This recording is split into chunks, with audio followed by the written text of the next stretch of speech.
Kini kabar terbaru Ronaldo bersosialisasi hendak menanam bakau.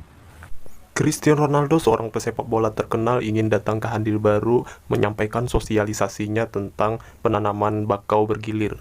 Dalam kesempatan kali ini, Ronaldo sengaja datang untuk menghadiri sosialisasi karena dekat dengan kampung halamannya.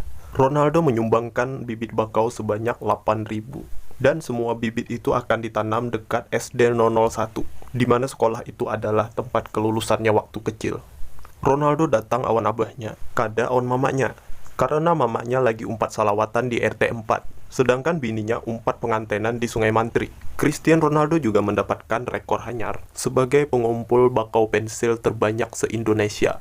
Namun menanam bakau di daerah sini tuh harus ada bebantalannya. Nah, maksud Sidin tuh ada pemecah ombaknya bila bertanam bakau tuh. Bila kada pakai itu bakau matian.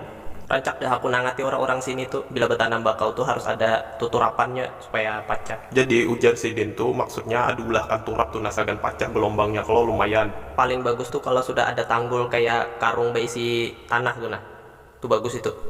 Maksud Sidin kalau bertanam bakau tuh usahakan ada tanggulnya.